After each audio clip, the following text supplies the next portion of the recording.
So today we are here to commemorate the centenary of the SS City of Singapore ship fire and celebrate the lives of 3 firemen who tragically died in this incident.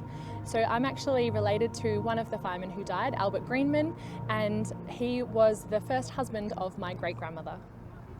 The plaque that's been unveiled today will be erected on the Fire Queen, the old fireboat, and this whole precinct will be an exhibit for the SA Maritime Museum.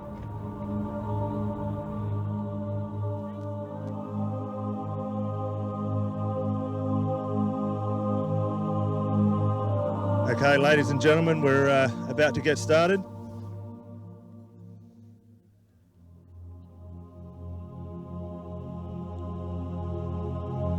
On behalf of the South Australian Metropolitan Fire Service, I would like to welcome you to this memorial for the SS City of Singapore tragedy. My name is Senior Firefighter Josh Biley, and I have the absolute pleasure of being your MC for the proceedings here today. This service is to commemorate the loss of 3 firefighters that were killed at this location whilst fighting a fire aboard the SS City of Singapore on the 26th of April 1924. We would like to acknowledge that this land that we meet on today is the traditional lands of the Kaurna people and that we respect their spiritual relationship with their country. We also acknowledge that the Kaurna people as the custodians of the Greater Adelaide area and that their cultural and heritage beliefs are still important to the living Kaurna people here today. It is now my pleasure to introduce Firefighter Hugh Matthews from the Northern Territory Fire and Rescue Service and Firefighter Alsing Enting Hawk, who will speak on behalf of the families of the 3 firefighters tragically killed here 100 years ago.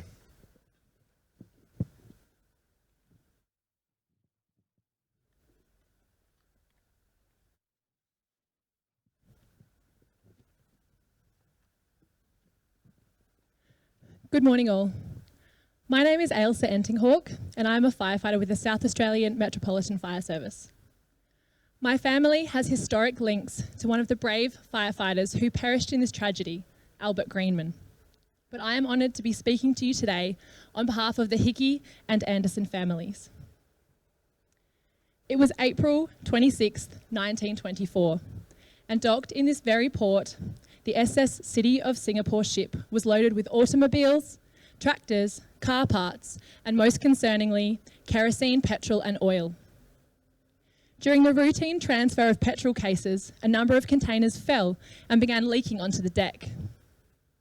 Watchmen were subsequently stationed as a precaution, with orders to prevent cigarettes and matches from coming aboard. However, as we now know, this did not prevent the tragedy that was about to unfold. At 7:45 p.m, an engineer reported to the captain of smoke exuding from the ventilators, soon followed by an explosion and flames bursting from the ship. The Port Adelaide Fire Station received the alarm at 7:50 p.m. and attended with semaphore and the aid of fireboat. As soon as they arrived and witnessed the tremendous scale of the incident, they called for backup from head station.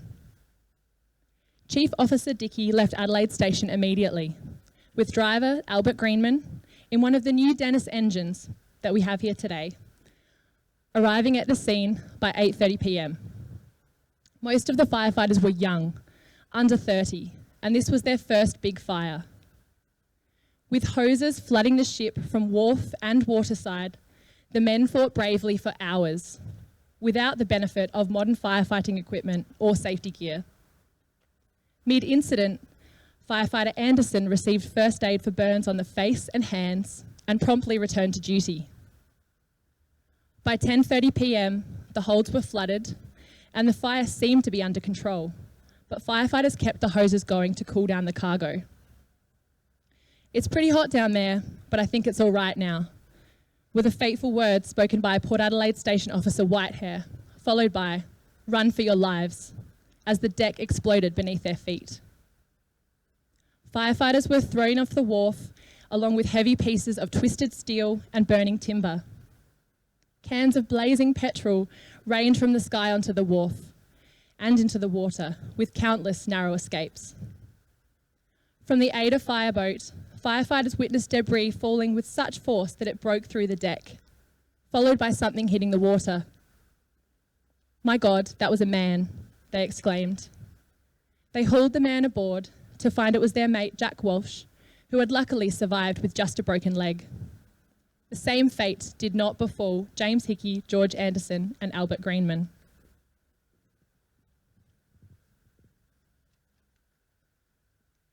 Meanwhile, on board, men were frantically trying to escape the hellish inferno that blazed within the confines of the ship. Chief Dickey found himself trapped and inwardly said a sombre farewell. Upon clambering from the fiery wreckage, he blew 3 blasts on his whistle to alert any remaining firefighters on board to evacuate, but none were to come. Every set of hands was now caring for the wounded. With no one left to fight the fire, Dickey called for every fireman available to attend to prevent the disaster from spreading ashore.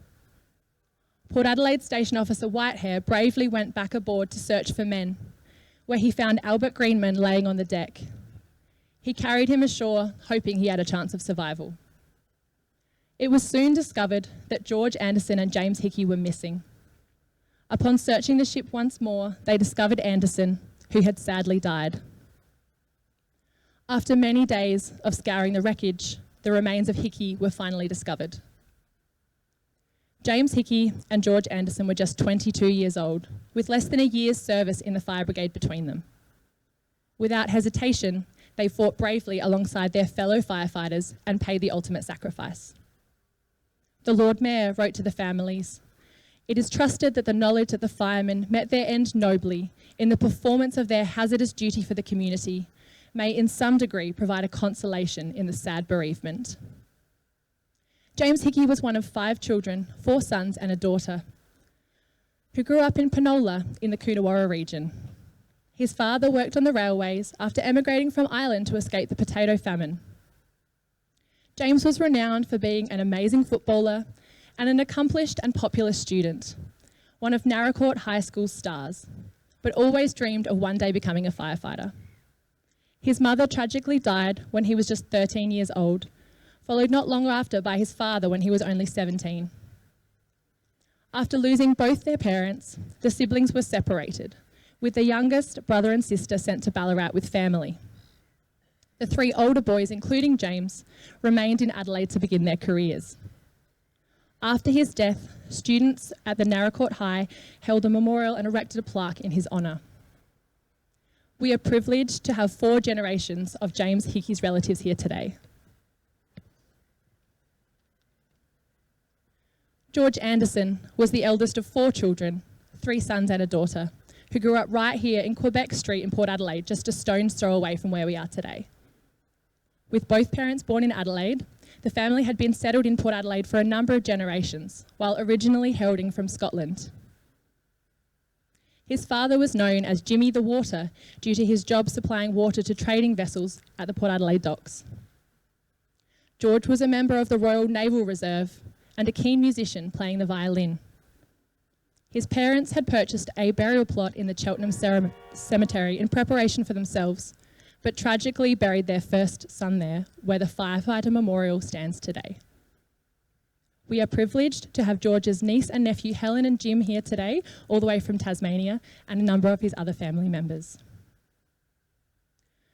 On behalf of my family and the families of James Hickey and George Anderson, I would like to extend a huge thank you to Trevor Ward, Scott Pearson, Dr. David Sweet and the Retired Firefighters Association, Peter Christopher, OAM Clipper Ship City of Adelaide Limited, Noel Johnson and the Fire Service Fund, Senior Firefighter Josh Biley, the Firefighters Club, the United Firefighters Union, the Port Adelaide Historical Society, the SA Maritime Museum, Adelaide Cemeteries, Able Seaman Sergei Grinchuk, Darren Biff Smith and the Metropolitan Fire Service for their efforts in organising this beautiful memorial today to commemorate the life and service of those brave firefighters.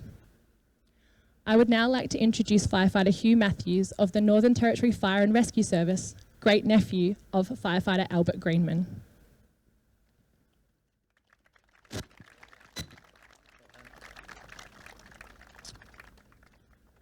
Good morning, everybody.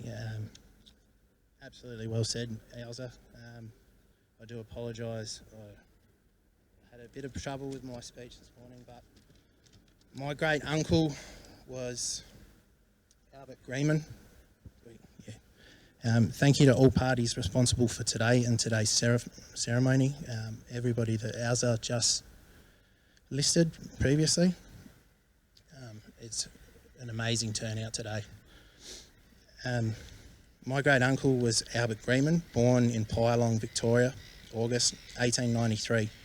Before joining the fire service in July 1921, he was enlisted in the AIF, Australian Imperial Force, on the 19th of February 1916 at the age of 22. He served with the 57th and 58th Battalions, being involved in the northern battles in France, and was discharged in August 1919. Albert joined the South Australian Fire Brigade in July 1921 and was based at the Wakefield Street in Adelaide Station. He was described by Chief Fire Officer Jim Hickey as a brave and efficient fireman.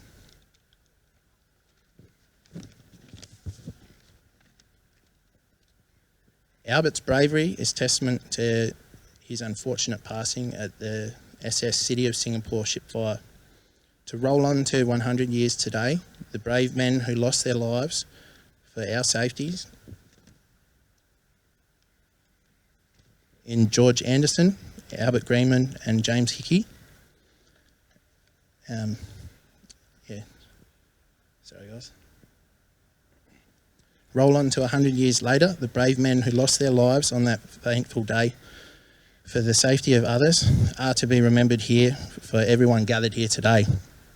Their legacy will live on, and due to today's presentation and memorial, it is a great thing to be able to be here today. Thank you.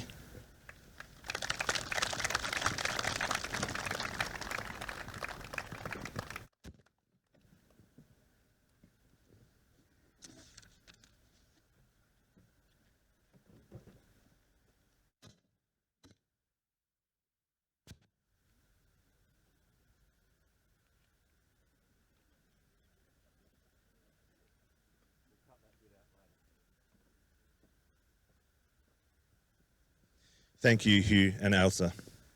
Ladies and gentlemen, it is now my pleasure to play a recording for you of the late Joe Pizzo, who was on duty on that fateful day 100 years ago and helped fight the fire aboard the City of Singapore.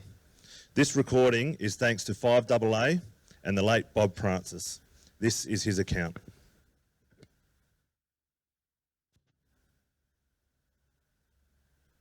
The City of Singapore. Well, to begin the story, the boat was moored at the tragedy dock at Port Adelaide, and she was loaded with case benzene. And at 7 o'clock at night, on a Saturday night, the date was April the 26th, 1924, and at 7 o'clock at night, smoke was seen coming from the porthole. And immediately they got a message to the Port Fire Brigade, and the Port Fire Brigade turned out with their appliances and also turned out their fire float, an old one that they had. And after working for about 3/4 of an hour, they found out that the fire was getting away from them and they wanted assistance. So they rang the head fire station and got onto the chief officer, who immediately rang the bells and assembled all the men together in the engine room, where the deputy chief officer, Mr. Cooper, took over. He lined the men up and told them that they would be going on a very dangerous mission. He told them that those men that went may never return. He told them all about it. And he called them to attention, and he said, "And now, men," he said, "if there's any of you that don't wish to go, step out." Yes, you guessed it. How many do you think stepped out? How many? Not a man. Not a man. And he slowly picked the crew, 4 men, a driver, and an officer. The officer's name was Mr. Tom Sayers. The driver's name was Bert Greenman, who never returned. He was my roommate. He had the side of his head blown off. And when the crew and appliance was all ready to go, he pointed to one young man and he said, "Come down, you." That young fireman was married and had 2 little kiddies. And the man that took his place was called Jim Hickey. Jim never returned, and we never ever found his body. When the boat blew up, he went up and into the ditch. All we recovered was the head of his axe. Well, after being working for so many hours, or after arriving at the boat, and as we arrived at the boat, of course the port crowd had their pumps working and so on, the coolies was leaving the ship. It was manned by a BI or coolie crew with American officers. Well, we got to work with our pump and put 8 extra lines of hose on with our appliance. It was a Dennis pump that we parked on, and everything went fairly well, fighting the fire, until about 10:30, when we thought we had her under control. All the men are working on the ship. All the men with lines of hose on the hatchways. She's loaded with 4,000 cases of case benzene, and she was very, very hot. Anyway, we thought we had her under control at about 10:30, and everyone seemed to be, more or less in good spirits. But after we put the flame out, or nearly all the flame, there's little pockets left which is bobbing up, bang, bang, a few of those going along. Well, then there'd be a few more bigger ones. But I sensed that something was going to happen, because there was an accumulation of coal gases and fumes from the petrol and that, and building up like wind in a tunnel. And I stuck it as long as I could. And all at once there was a terrible big loud bash like under my feet, and it lifted me. And I screamed out, and I'll repeat what I said. Christ, if ever I need you, my Jesus, now. And I dropped to my knees. And at that moment an angel pulled a shield over me. And the next second or two, up she went with a bang like hundreds of tons of matchwood bursting above your head. And when the blast was over, she just pulled that shield over, and I jumped up and said, "Where's everybody?" And there was a fireman lying a few feet away, about 8 to 10 feet, and I walked over to him. It was my roommate, and he had the side of his head blown off. More or less, all the men were wounded in some little way, and they were taken to the Port Adelaide Casualty Hospital and transferred then by ambulance to the Adelaide Hospital. And some of them were delayed for days and days.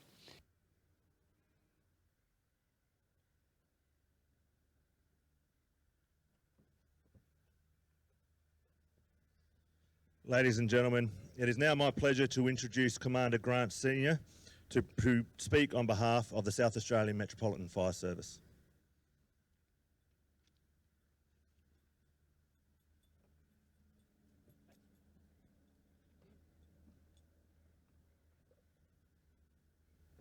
What an amazing account. Quite graphic. Good morning everyone. My name is Grant Senior. I welcome you here today. I'm a commander with the Metropolitan Fire Service. Lucky I don't need to wear my glasses, I'll put it in big print. Firstly, I'd like to acknowledge the families of George Anderson, Albert Greenman and James Hickey. I'd also like to welcome the Honourable Dan Cregan, Minister for Emergency Services, the Honourable Joe Sockarch, Minister for Veteran Affairs, Senator Karen Grogan, Senator for South Australia, Deputy Commissioner Michael Morgan, Fire Rescue Victoria, Retired Chief Officer Mr David Grubb, Councillor Stephen Vines, Max Adlam from the South Australian United Firefighters Union, Peter Christopher and Jeanette Ramsey from the Clipper Ship, City of Adelaide Group, David Hunter from the Port Adelaide Historical Society, Miss Karen Silcock from representing Michael Robertson from the Adelaide Cemeteries Authority, and the representatives from the Fire Service Retiree Association, and without their help we wouldn't be here today. I'll start by saying I'm honoured and privileged to be here today, and I would like to congratulate everyone on their efforts today. I'd like to take this opportunity, and this may actually be a little bit of a repeat, but and hopefully I've got my facts right, but I'd like to just talk about the City of Singapore ship first. It remains the deadliest fire in MFS 162-year history, and what can only be described as the worst ship fire, one of the worst ship fires in Australian history. On Saturday the 26th of April 1924, cargo steamer SS City of Singapore was docked right where we stand today, docked to Port Adelaide, mainly carrying, it was a steel vessel, 6,500 tonnes, mainly carrying cars, tractors, and as stated before, a large shipment of flammable goods including kerosene, lubricated oil and petrol. At approximately 7:45 p.m, a small explosion occurred. I have it here that it was spontaneous combustion, so I'm not sure if that's entirely correct in the coal bunker, but as a result of this, the fire spread. Port Adelaide and Semaphore fire brigades were called and attended promptly and were supported by the float, the Ada. Local fire brigades were ill-equipped to deal with such a disaster, and fire crews from all over Adelaide responded throughout and assisted throughout the evening. Firefighter Albert Greenman responded with his crew from Adelaide Station on the Dennis fire appliance, similar to the one we have today. They were about 2 years apart, actually.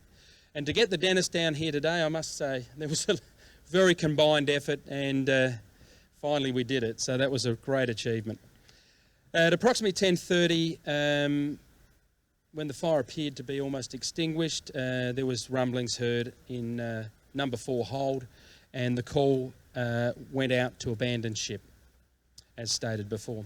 Shortly afterwards, 2 significant explosions followed with immense force, sending heavy fittings and debris flying hundreds of metres. As a result of the blast, 3 firefighters, the ones we honour today, were killed. 13 others were injured, and 9 firefighters later received bravery awards for their heroic rescues. At the time, on that terrible night, the force of the explosion was so severe that it rattled windows and doors as far away as the foothills. And many of the residents that experienced thought they had had a severe earthquake. James Hickey, aged 22, from Adelaide Fire Station, George Anderson, aged 23, from Port Adelaide Fire Station, were both young men. And they now rest in peace at the Cheltenham Cemetery. The grave is marked by an impressive marble monument of a life-size firefighter, and with the help of the Cemetery Authority and the retired volunteers, has recently had some restoration work, so I do thank them for their efforts. Recently also some restoration work happened at Albert Greenman's site, so once again through those efforts they are both well worth visiting. Albert Greenman, aged 29, was buried by his family at West Terrace Cemetery, and I must thank also Peter Reynolds for his efforts in commemorating 1 year ago to that. The tragic loss of life resulted from the City of Singapore ship fire remains the Metropolitan Fire Service's darkest day, but represents a pivotal moment in history in the South Australian Fire Brigade as we entered an era of modernisation and change. We will never forget the selfless bravery, dedication and courage that our firefighters exhibited on that day to protect the South Australian community. And they will forever inspire us and our devotion to duty. Firefighters work in a challenging and sometimes dangerous environment, and I remember as a young firefighter attending the 2 grain ship fires, and there are certainly many of us here today that went to those fires back in the 1990s. We as a fire service were fortunate enough to have monitoring equipment and a well-trained district officer to help identify the rapidly changing situation. And we had some injuries on that day when we had an explosion on the 2nd grain ship fire. But as a result of continuous modernisation and state-of-the-art training, we were able to avoid another catastrophe. So I'd like to welcome you all here today. There are other speakers, So thank you, ladies and gentlemen.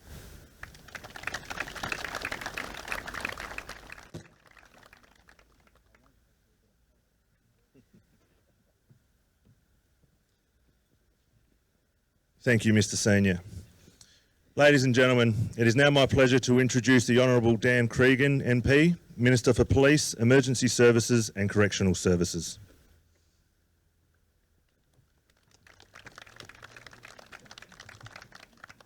Thank you, Josh, and also to Grant, to Elsa and Hugh, who have spoken so movingly about the circumstances that had developed only an arm width to my left here 100 years ago today.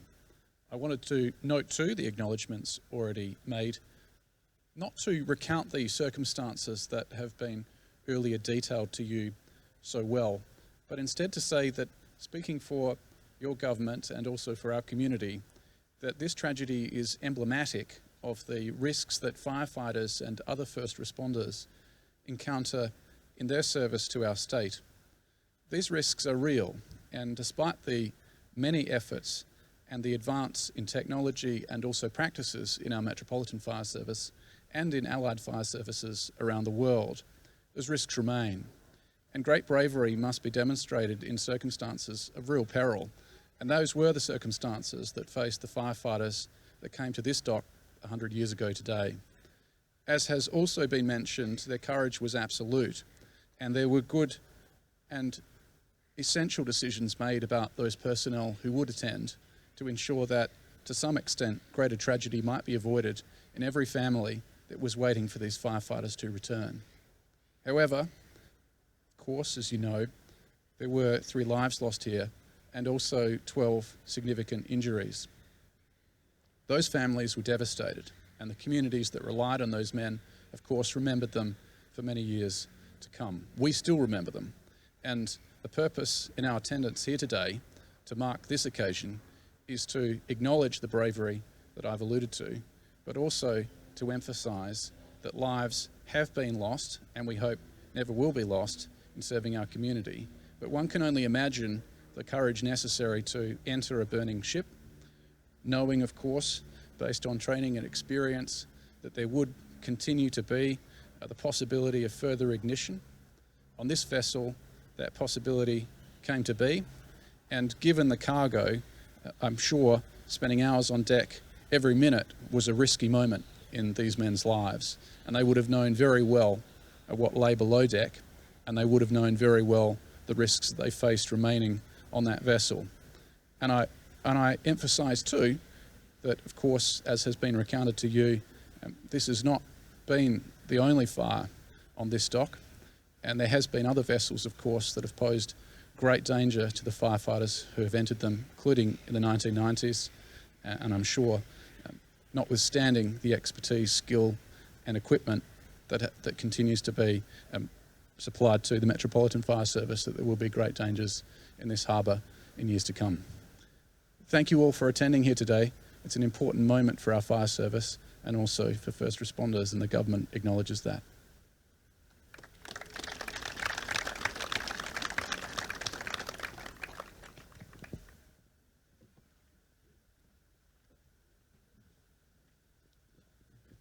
Thank you, Minister Cregan. I would now like to invite Minister Cregan to unveil a plaque in memory of Fireman George Anderson, Albert Greenman and James Hickey that will eventually become a permanent memorial here at Dock 2.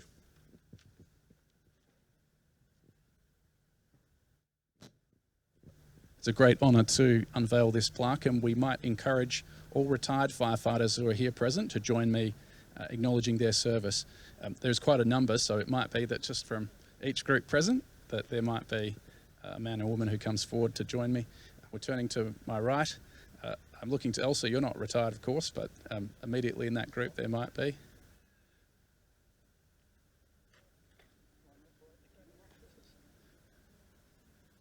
To this group here, a representative, please.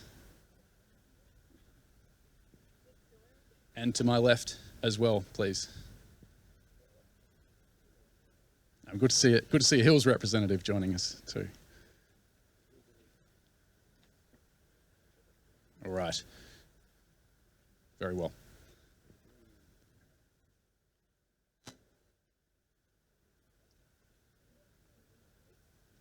It's my honour to officially unveil this plaque, remembrance of those lives lost.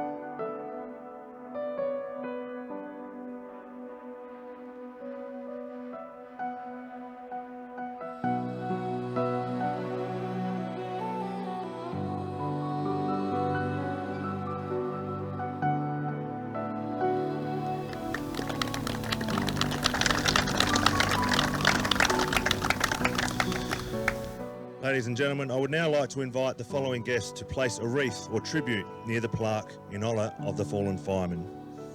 The families of George Anderson, Albert Greenman and James Hickey.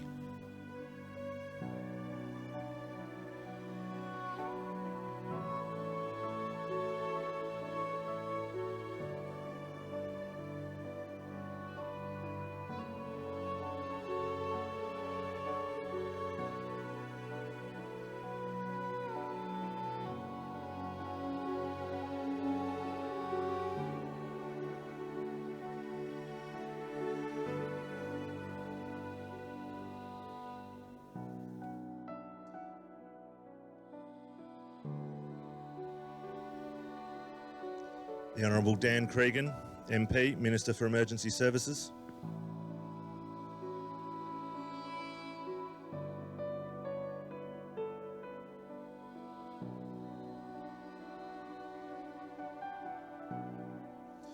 The Honourable Joe Sockarch, MP and Minister for Veterans Affairs.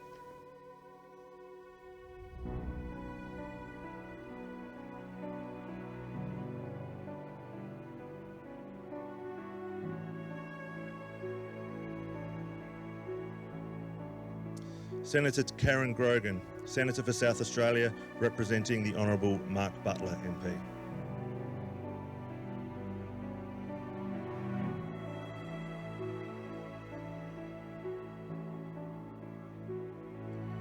Mr. Eero Hartainen, Acting Chief Officer of the Metropolitan Fire Service.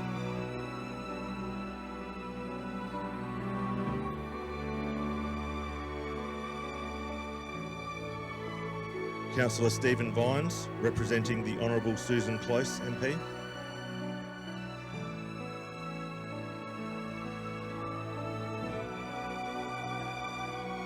Max Adlam, Secretary of the South Australian United Firefighters Union.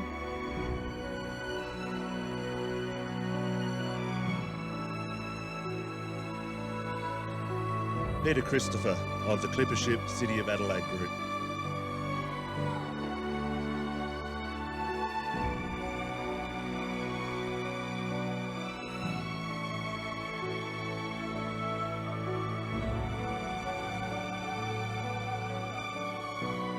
Ron Ritter from the Port Adelaide Historical Society.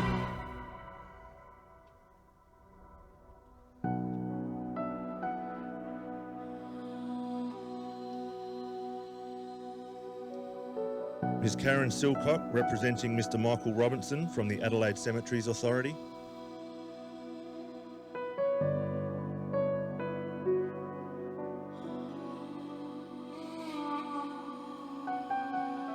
Retired District Officer John Johnson, President of the South Australian Fire Service Retirees Association.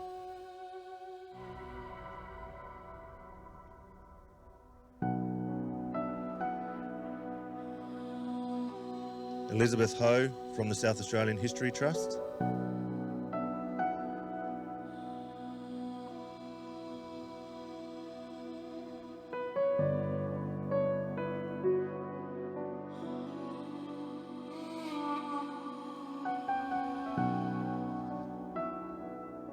And we also have the Marine Vessel Gallantry out on the dock, who will lay a wreath when it leaves the dock later on, and also the Archie Bannon, which will lay a wreath on the water down in Dock 2 as well. If anyone else would like to place a wreath or tribute near the plaque, I would invite you to come up now.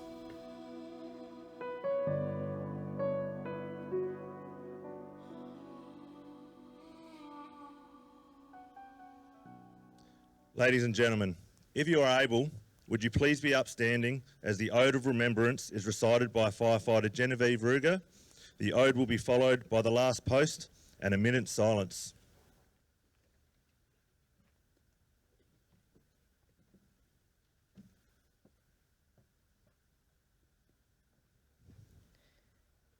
They shall grow not old, as we that are left grow old.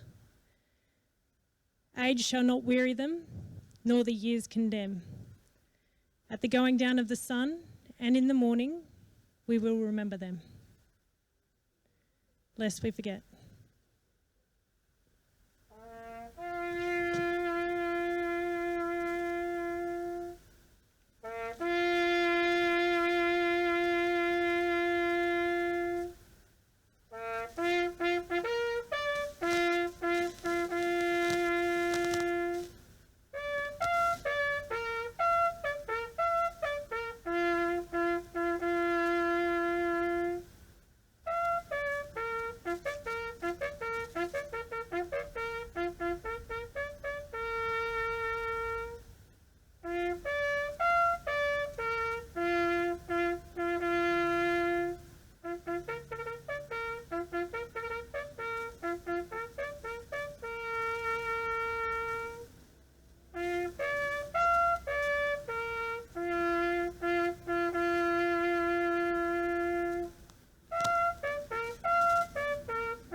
Please be seated.